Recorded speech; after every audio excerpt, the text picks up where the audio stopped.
Now, today is a very, very special day, and I'm excited to be sharing the day with all of you on the call because this is the sixth and the final Crew Connection and Shared Wisdom call in the 2022-2023 series. Now, these calls have been our way of highlighting the cool stuff that our members are doing. And already we have hosted 5 inspiring calls on topics such as peace, movement building, gamification, social entrepreneurships, and running nonprofits. And of course, these calls have drawn interest from hundreds of people across the globe. We've already had 9 very impressive speakers, 7, and now we're adding 2 more, Nitia and Scott. And they've been able to share their wisdom with audiences on topics that accelerate social transformation across the world. I've already spoken about the theme that we are talking about today, and we're featuring our very good partners, Seeds of Fortune. Seeds of Fortune really help high school-aged young women of color in the US especially to prepare for college by providing support with scholarship applications, building financial skills such as saving, budgeting, and identifying career opportunities. Members who've gone through their programs have secured spots in some of the most coveted universities and scholarship programs across states, creating a very powerful network of students nationwide. Now, over the course of this call, our lovely guests will be sharing their experiences and insights of how their programs are really financially empowering young women of color. Now, over to you to introduce yourselves, Natalia and Scott. Feel free to go in any order. Hello, so I'm Natalia Walker. I'm the founder and executive director of Seeds of Fortune. And as Sam so willingly put it, our mission is to financially empower young women of color by removing the barriers for wealth building, concentrated in education, financial literacy, and career development skill sets. Hey, everyone. Thank you, Scott. Yes, my name is Scott Medeiros. I am the Associate Director of Growth and Engagement here at Seeds of Fortune. And I just want to thank you all for having me today and having Natalia and allowing us to share some of our insights with you all. Brilliant. So let's get into it. Natalia, let's start with you. Why Seeds of Fortune? And also tell us why the name. Yeah, so I started Seeds of Fortune because of my own struggles with trying to finance my college education. I had really worked really hard in high school to be able to go to college, and then to understand there was some type of financial barrier to college was really devastating to me as a high school student. But I encountered a woman named Phyllis D. Pearson, who was a Girl Scout troop leader. And after her daughter got a $150,000 scholarship to Spelman College, which is a historically Black all-women's college, I was like, okay, financing college is possible. And she connected me with her mom, and her mom mentored me for 6 weeks on how to apply for scholarships and make myself a competitive candidate to institutions. And once I got to college, I realized, you know what, a lot of people in my community didn't have that same information, but also they were financially, we're financially maybe not as informed with day-to-day finances. And I found that the FAFSA process, which is our United States financial aid application process, really allowed for me and my mom to have honest conversations about money, affordability, and our family's wealth. So I wanted to do the same thing for other young women in my community, to be able to have a platform, to be able to have honest conversations about money, but then also to help them to become competitive candidates for college, to be able to get funds to finance their education. So hence the seeds, planting like the seed. I feel like Ms. Pearson, she planted like a seed in me. She gave me information for me to nurture it, make it my own, and then, led to the fortune, which is scholarships. So that's kind of how the name came about. Very interesting. And you've mentioned something that in my research I had not read. So I don't know if this is something you say, but you said that she mentored you for 6 weeks. Was that did she sit down and put together a curriculum? Or how did that mentorship, the very first mentorship, look like? It was really informal. She had a methodology, and she like knew like, okay, like this is step one, this is step two, this is step three, and it ended up expanding in 6 weeks. She did follow up throughout my fall semester to like kind of see where I was on track. I started getting other scholarship program and initiatives, so she helped me brush up on my skill sets. But what she taught me took about 6 weeks for me to kind of digest, for us to go through. But we were able to formalize her curriculum that she kind of like gave to me. And then also we have about a 6 to 8 week program ourselves that we run for the girls.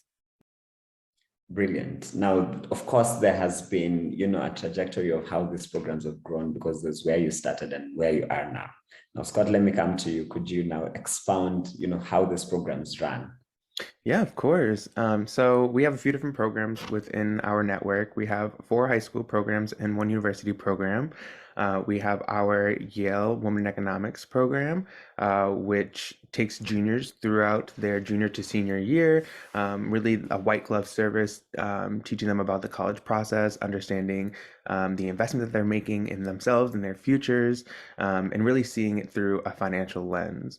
We also have 2 summer programs as well, which we are currently recruiting for as well. One being our Girl Startup Business Plan competition, and our other being our Innovation Research Fellowship. Our Girl Startup Business Plan competition allows students to come up with a business plan idea that gives back to their community. Then they work with our team at Wix.com to help develop a website to best represent that business plan. And then they'll pitch their business plans for up to $10,000 in Miami as well. So that's a great opportunity. And then our Innovation Research Fellowship is a case study style program where students will be mentored throughout the summer with a corporation that they're matched with, and they'll break up into the C-suite of that corporation, and really identify pain points within their industry that they want to see change. And both programs will receive college prep throughout. So they'll have one class that is focused on their niche, and then their following class will be focused on college prep, because we really think it's about both those leadership skills as well as college prep to help financially empower our young women. And then in the fall, we offer a general college prep class, which is a live, 6 to 7 week course, which is kind of talking about what Nataya, I'm assuming, went through with Phyllis. It's kind of modeling after that.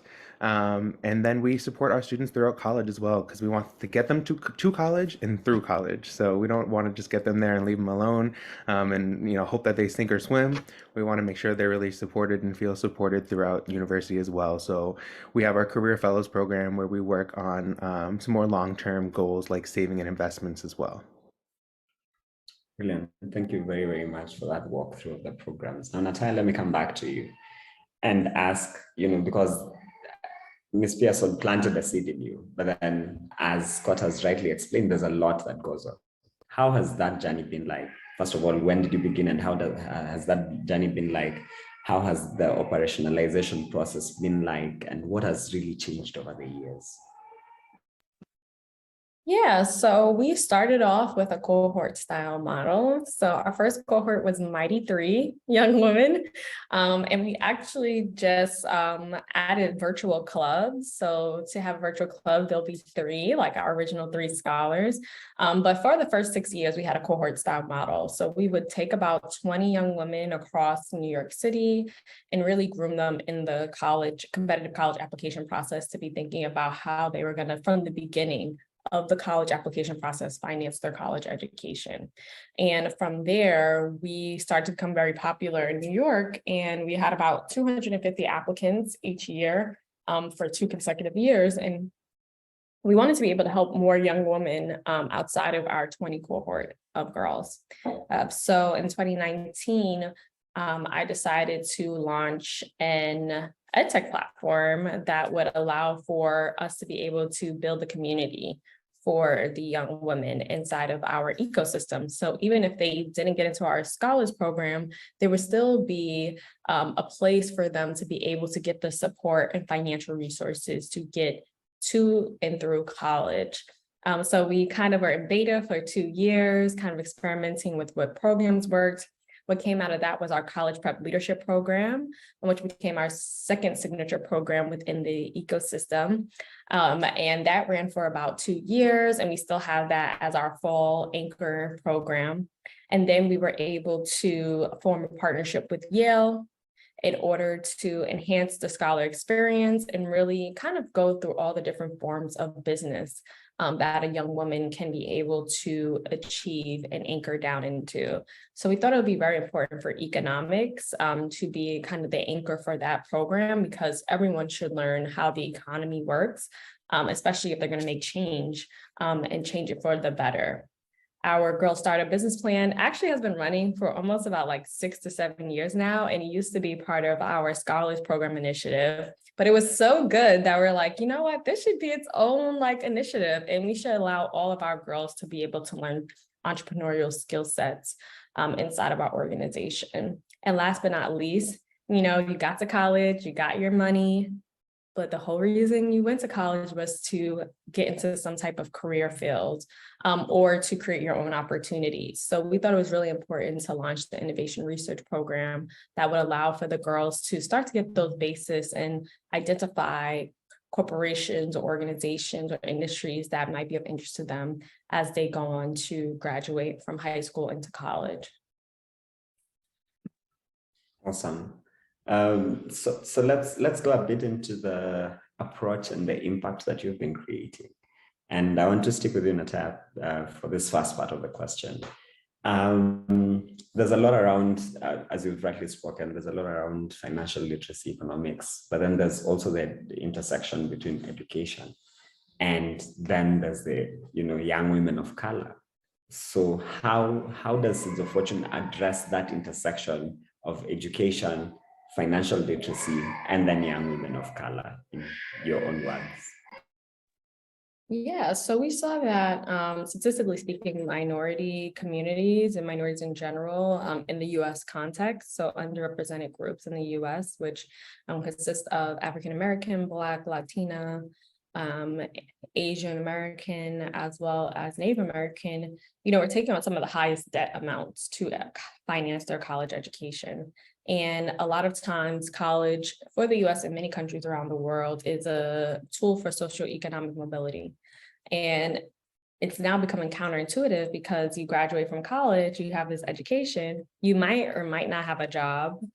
You have this debt amount that you kind of are weighed down with after graduating this supposed to be socioeconomic opportunity. So it was very important for when we were developing the SEEDS curriculum and looking at the intersectionalities of being a woman of color, education, financing your college education, your career. It's a lot to think about as a 17-year-old, right? To be so forward thinking about your future, but it's almost essential now because the consequences are that you will graduate with almost what a house would cost very early on in your young adult life. So our job at Seeds of Fortune is to help them to understand the decisions or the opportunities that they have to think about college as not only an educational tool, but it is really a financial investment that you are making. So really trying to switch their mindsets and have them be a little bit more forward thinking about their futures at a younger age. It's very, very important to us, especially overall for women, but also for men, young men of color as well. Brilliant, thank you. Scott, now let me come to you. I don't know how long you've been with Seeds of Fortune, but could you respond to, in what ways have you seen the tangible impact in the lives of the people that you program for? And if you could share like a couple of real life stories, that would be great. Yeah, for sure. I actually just had my 2-year anniversary with Seeds, so really exciting. And even in just that time, I've seen our students grow so much. I've seen our organization grow so much. So we've helped students get over $30 million in scholarships and grants to college. So that alone, I think, really helps them. And then, connecting them with internship opportunities, mentorship. We have students, I'll say Miriam S, just for her name and privacy, who have gone on to get internships at places like BMO Capital Markets. And now with her college degree that she'll be earning, as well as her internship opportunities and the mentorship she's received, she's on track to, make more money than her parents were even able to at one point. So it's really about building that generational wealth, connecting students with these opportunities. We've also had students who have gone on to do programs like Posse and Questbridge and receive full rides to, the university of their dreams. So they're not held back by student loans and figuring out how to pay those when they are looking to start businesses, start families, own houses. And like I said, really build that generational wealth. So we have so many success stories within Seeds just in the 2 years that I've seen them. And I can only imagine, the classes once they graduate out of college and beyond, what they'll do, what the change they'll make in the future that they'll create. Brilliant. That's the good side of it. Let's talk about the other side of it. What are the challenges that you face on a day-to-day basis? On the platform, or sorry, do you mean on the platform or just like in No, general? like in general, when you're programming in Seeds of Fortune, what are the challenges that come up within programming? Yeah, I think definitely creating engaging opportunities. Students want to see different things. This generation is so much different than any generation we've had in the past. So really keeping up with them, they're all about quick content nowadays. So their interests change constantly. So it's about remaining fresh, keeping your, like your ear to the pavement type thing to see how their attitudes and interests are changing.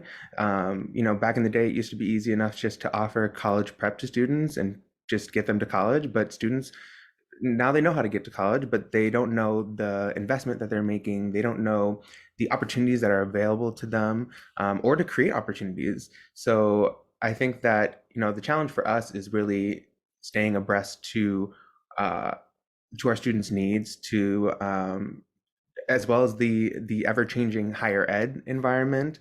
They're constantly changing the rules. They're, allowing testing, not allowing testing. It's always changing. So it really is all-encompassing, us kind of making sure that our partners are happy, that our students are happy. So we come across challenges every day like that, but I think just keeping in the know. We're constantly doing different professional development opportunities, networking with other like-minded peers to stay on the up and up. And I think it's really important about collaborating and networking to help overcome those opportunities, because if we work in silos and we don't work together, we'll never get the job done. Brilliant. And you've spoken about collaboration, and I am pretty sure that you must be working with volunteers somewhere. Many people on the call are people who work with nonprofits and definitely work with volunteers. How does your volunteer strategy work, and how do you keep your volunteers engaged and them wanting to keep working with you? Yeah, so we have a few volunteer opportunities that we work with within our organization. Our most popular one is Right for Good, which allows for corporations, typically publishing companies, maybe law firms, or any where you're writing a lot of content, to review our students' college essays. College essays are a really important part of the US application system.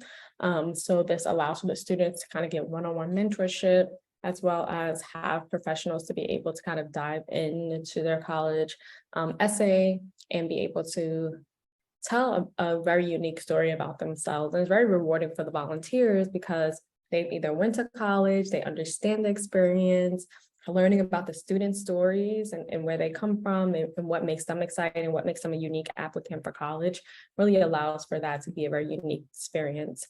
Our innovation research program is another initiative where we have volunteers that work with us each corporation has to submit at least 4 to 5 volunteers throughout their company to represent different departments that will allow for the students to be able to learn more about that organization, how it works, and that's how the students are able to present their case study projects.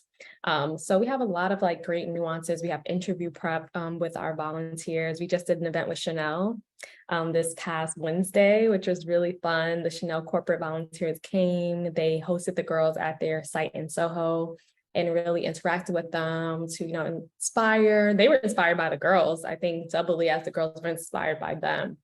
So having opportunities like that for the girls to be able to learn networking skill sets, but then also like they are Gen Z, they have a lot to offer the world. So as much as our volunteers are like giving to them, they're also learning a lot. I think me and Scott were in the same perfume rotation with the girls. And she was like, she told one of the corporate members there, she's like, I just love your vocabulary around perfumes. It's just like so taken aback. It was so cute. So yeah, I think we have very engaging volunteer programming, and most of our volunteer partners typically stay with us and continue to volunteer every year. Yeah, thank you for that. And what you've alluded to, again, working with, this is working with girls and working with Gen Z also. I mean, that must be, very, very interesting. What are your reflections around that specific demographic? Both of you should answer this one. On different I was like, I definitely should let Scott take it because he's the engagement specialist. He works with them all the time. So I'll let Scott take it. Yeah, I like I said earlier, they're always changing. I think that for me personally, I love that because I love just new ideas. Sometimes things can get a little stale when you're kind of in the same room hearing the same thoughts and everything, but Gen Z is full of different ideas, full of different thoughts of what they want, what they don't want. So it's just great. I'm working with so much life and so much like youth every day. I feel like it keeps me young personally. I feel like sometimes I'm in the know because we're talking to them, and some they challenge the thoughts that we had before as well. So sometimes we come to them with programming or curriculum that's worked for years.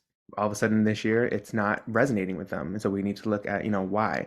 And we like to hear from our students a lot, so we do a lot of feedback surveys. We pull in small groups to get their feedback, and we'll test out different parts of the platform with them or different parts of the curriculum and see what they like and don't like. And I think that's really allowed us to thrive as an organization. Sometimes larger organizations don't have the time to carefully select their students or maybe the relationship with their students. But we're right in that sweet spot right now where we still have face-to-face interaction with them. They know our names, we know their names and everything. So I think that we really thrive in that sweet spot there.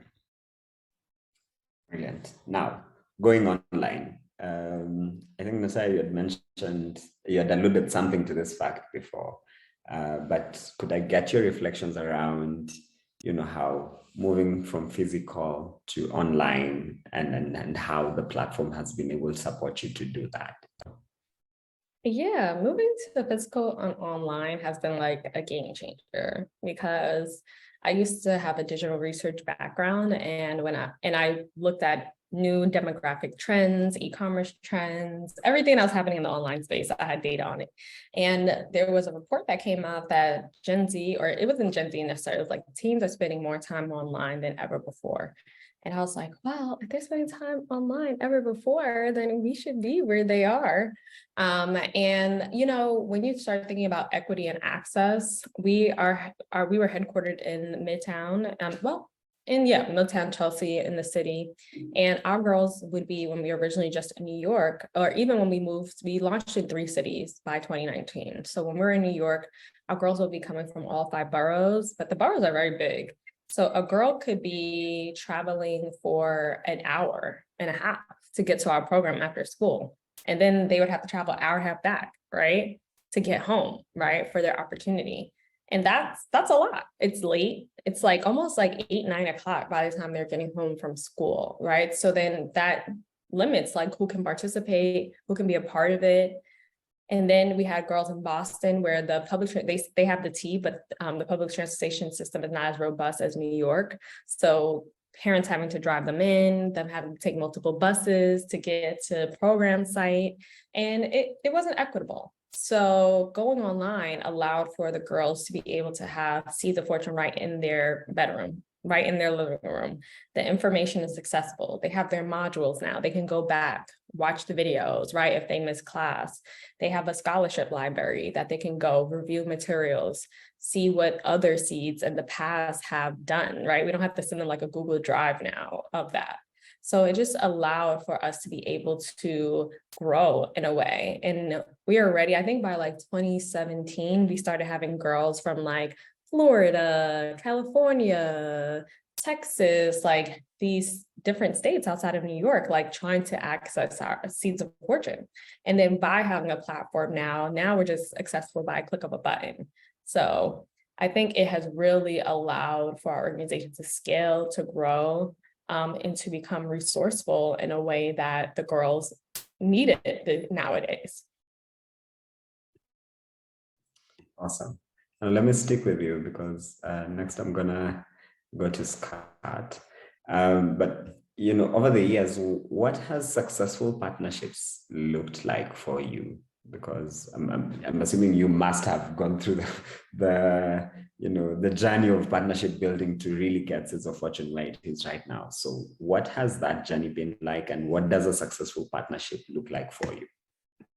Yeah, so I would say like partnerships have been the like bedrock of like Seeds of Fortune programming, even from the very, very beginning.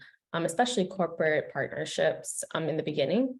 But we have evolved so much over the years, and like literally, I think every program has a partner involved in some type of way. I would say like our most like pivoting like partnership was definitely with the Yale University Economics Department. It really allowed for our girls for a long time, even when we were an in-person program, we wanted to be able to connect our college prep curriculum with a collegiate organization because like they were going to college. So it just makes sense for the girls to feel, breathe, go on a college campus, know what that's like, experience it. And having the Yale Economics Partnership really allowed for, we always think of our girls as the best of the best. No matter where you come from, no matter where your background is, like you are excellent, like you're amazing. So I think like having a partnership with an institution that for hundreds of years has been seen as the best, it already alludes to the girls once they get into that initiative that they are the best of the best in the country, and they deserve to be there. They deserve to be in any space that they enter into a room with. So I think psychologically, just that as the foundation, it was important.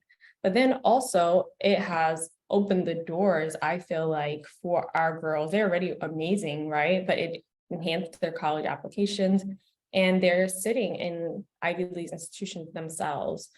Or Ivy-like schools, both historically Black colleges and predominantly white institutions.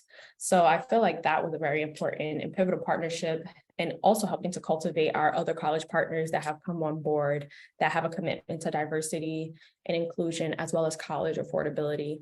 On the corporate side, our partners have been very essential because they are the first ones, especially to provide our students career opportunities, right? Career exploration. Get a touch and a feel in a safe environment that allows for them to try to understand where their place is in the world and like what they want to do, become, or create themselves. So I think our partnerships have been really essential, but also, very dynamic because our partners feel like they get just as much out of the relationship as well, right? They get a talent pool of students that are eager, driven. We have like our C pillars, we call them, which is self and socially aware, entrepreneurial, educated, and driven. So they see that in our girls. When they meet our girls, they're just like, these girls are amazing, right?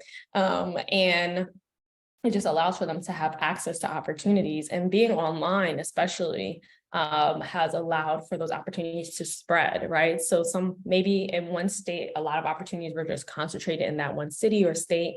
Now those girls also have access to those opportunities that might come from a rural town in Oklahoma or something like that, that allows for them to be there. But they're also internationally. So this year we're pressing in and trying to launch Seeds Ghana to be able to have an international impact for girls and give them career opportunities as well as higher education opportunities as well. So it just partnerships allow for us to have those kind of physical places that the girls can go, but also those virtual opportunities that they might not have had otherwise. Awesome. And I'm really looking forward to Seeds Ghana, Seeds Africa, Seeds every country. You have a pool of partners on the call already. Yeah, and now it's gotten to that point, Scott, where you share your screen and show us how, the platform works, because people on the call are really people who use Crew. So it would be nice for them to also see how other people use Crew. Awesome. Yeah, I'll definitely share my screen now. Let's see, share. All right, can everyone see my screen? Cool, awesome. Yeah, so Crew has been great in kind of taking our organization, our programs to the next level. In many ways, we kind of worked on more of a basic platform before, which was great to get us started, to get us online. However, we were looking for more, robust programming, more robust features to use with our students, to grow with our students. And Crew has allowed that. So as you can see here, this is kind of like our student dashboard, but from my point of view. And so some simple things like allowing us to do banners here. We have other ways to connect with our students and engage with our students, like our Discord. And before, we'd really have to push out and kind of send multiple emails or messages to kind of push students that way. But now they can see from a simple banner to join our Discord. And they have, different revolving banners as well. We have announcements here like our registration being open for our Girl Startup Business Plan competition. So students who are already on the platform and part of our network see this, and then they can register instead of coming in from the outside of our program. We also have different group chats here. So we have like our All Seed Online network where students can ask questions if there's anything they're lost about. We have students now who maybe couldn't make it to an orientation or something. They can drop in, they help each other out if they know the answer. So that's been really great. We also have been huge fans of the badge, different digital badges that are allowed on our platform. So we have like our Seed Ambassador badge, our innovation research badge, but we also have like our Seed Sister badge where students, if you use 15 comments or likes, you'll get a badge. Our college meet and greet badge for those who complete our college meet and greet. So different ways to help engage students and really make them feel like they're a part of the community and help them stand out among their Seed sisters as top platform users. Beyond that, we have, of course, our program modules. So you can see here, we have one for our college partners, our different topics like saving for college, correlation between money and college major. And then let me click into, I guess, picking the right school. So, we have here, let me move this out the way. It makes it really easy for students to pick a module and get started right on it, learning about their dream school. It makes it really organized for students to see the different topics we have that they'll go over, as well as if scrolling down, you see that all these responses, students are talking about their dream schools, saying Yale, UPenn, and then they comment on each other, oh, awesome, my dream school is USC, I love the location. So it really helps students to stay involved with each other. And we're really about creating an alumni network across the world at this point, that can really help each other, and they can all rely on each other and lean on each other, no matter what phase in life they're in, whether they're in high school or in career. And so Crew has really helped us connect our students all across the world. It also helped us on the back end really keep track of our different tracks and putting them in here, as well as our forms. We have so many forms, internal forms and everything to keep track of, and the Crew has really allowed us a one-stop shop to put all those in, as well as curating different dashboards. We have different roles within our organization. We have our college partners, our seed members, our staff, and our volunteers, as well as our different programs. So in order to keep all of that under control and to keep everyone seeing what they need to see, what they don't need to see, to avoid any confusion, Crew has allowed some very easy and user-friendly, intuitive tools and settings to allow us to make a more robust and engaging platform for our students. My favorite feature really has to be the announcements, the banners, the pop-ups and alerts, all that. Being, in control of engagement with students, it's really hard to kind of keep all these messages pushing out all at once.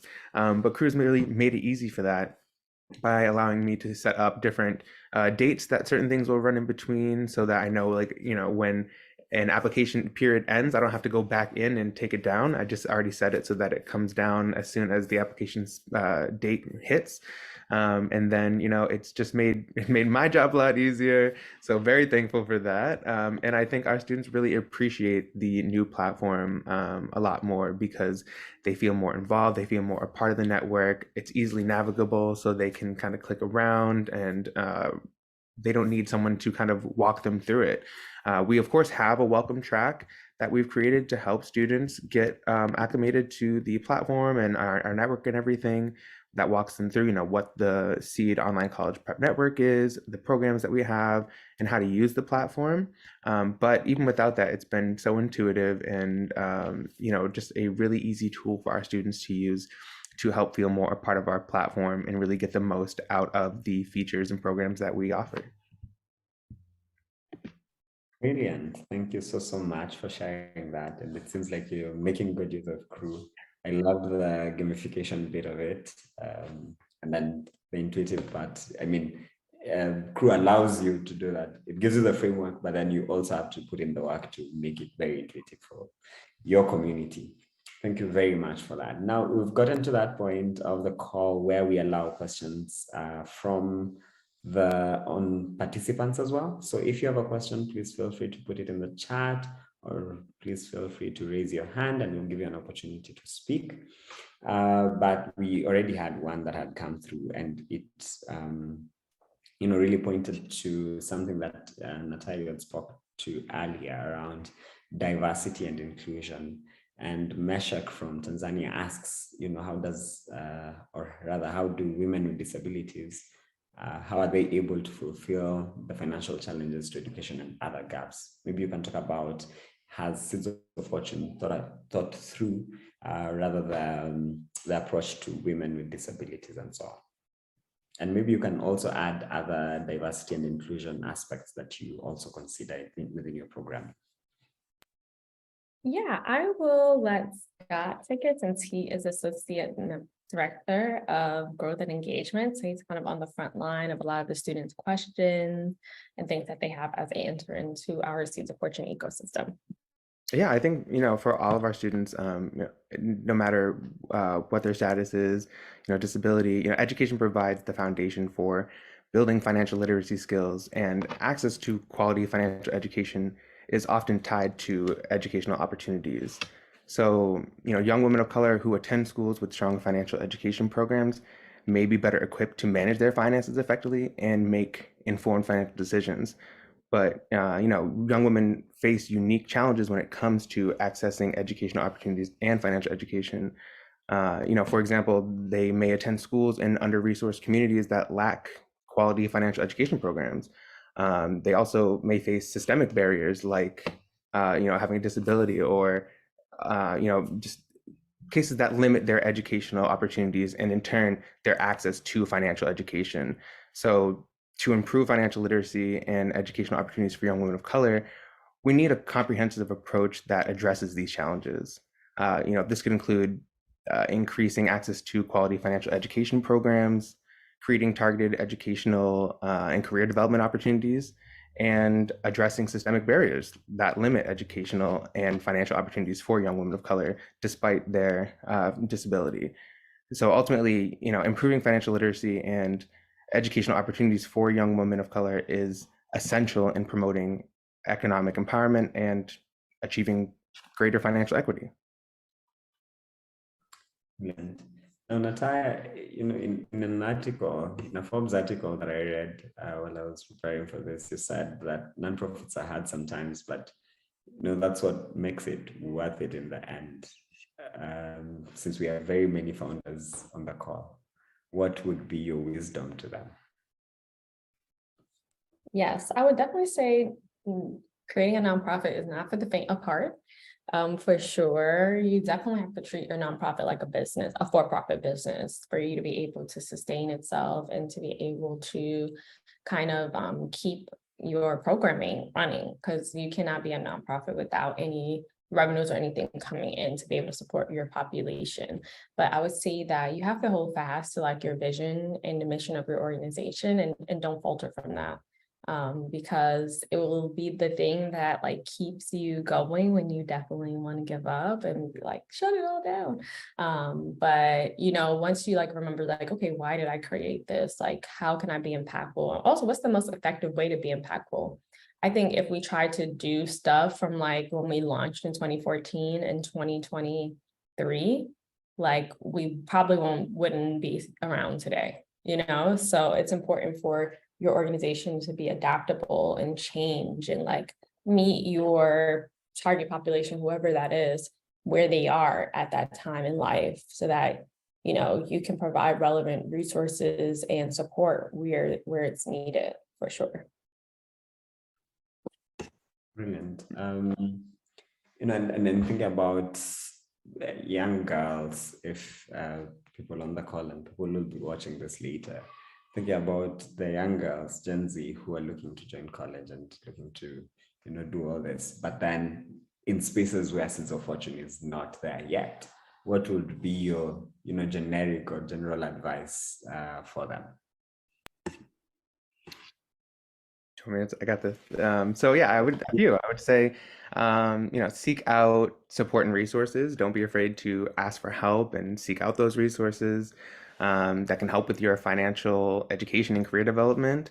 Looking at different mentorship programs, community-based organizations like ourselves, and networking opportunities that'll help build your skills and connect with others in the field.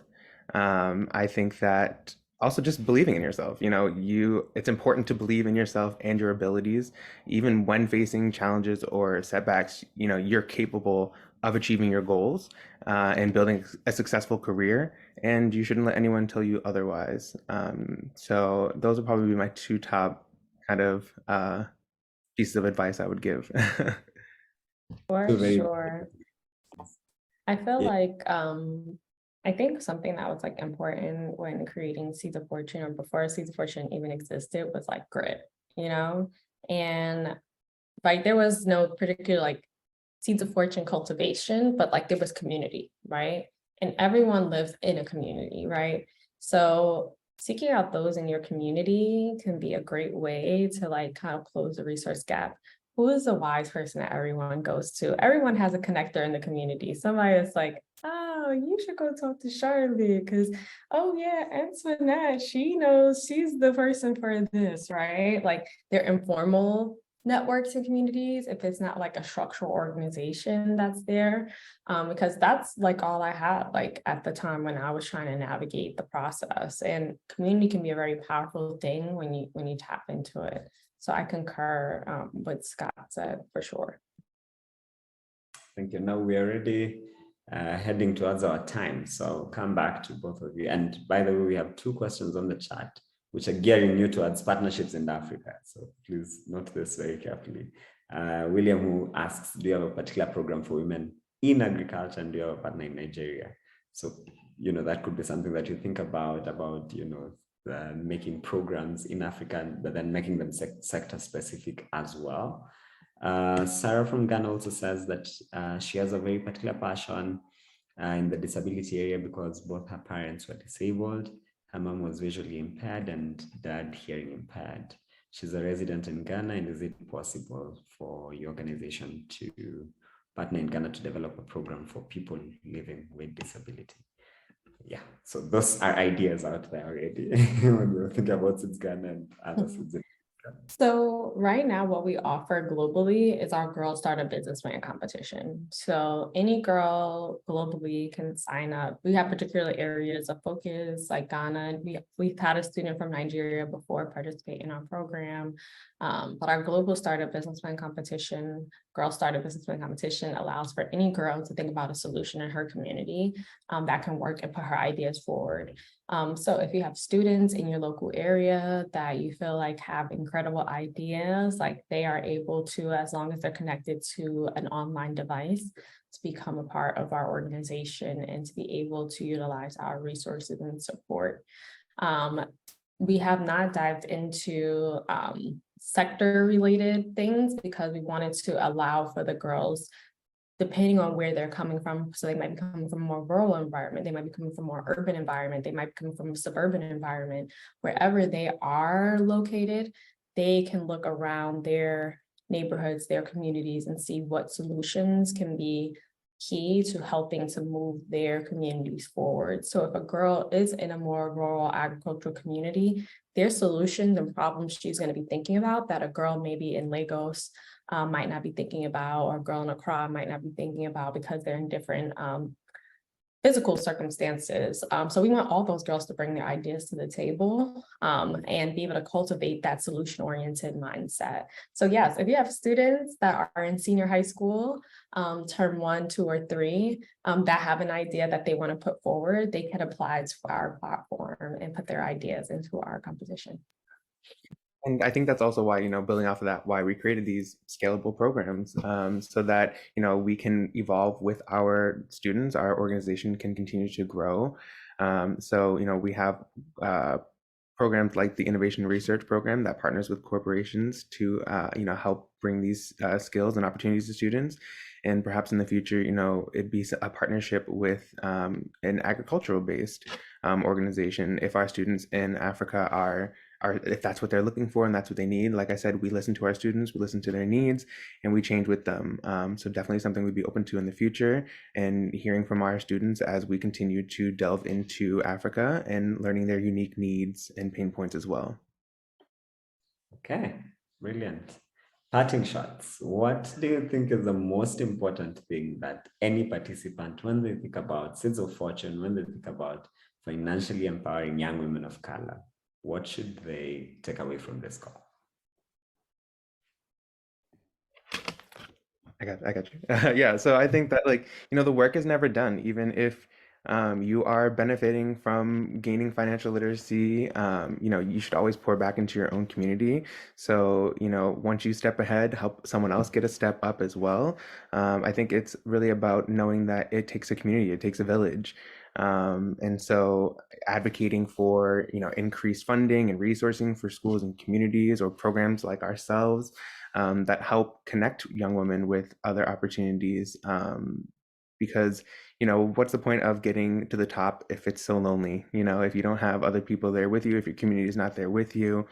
And then once you gain those skills, providing mentorships and being a role model for other young women who are pursuing similar or different fields or interests, I think can really help inspire and motivate change. And that's what we're ultimately trying to create. Natai, do you have anything to add? I was going to say, I asked one of our seeds recently, what makes you different than some of the high school experiences you have? And they're like, in high school, our high school is going to tell us you need to do this. And Seeds of Fortune is going to tell you why you need to do it, right?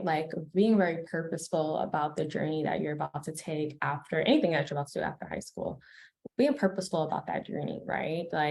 There's 4 years of undergraduate experience for the most part. We're why am I here? Why am I doing this? You could be doing something else with your time. You don't have to go to college, right?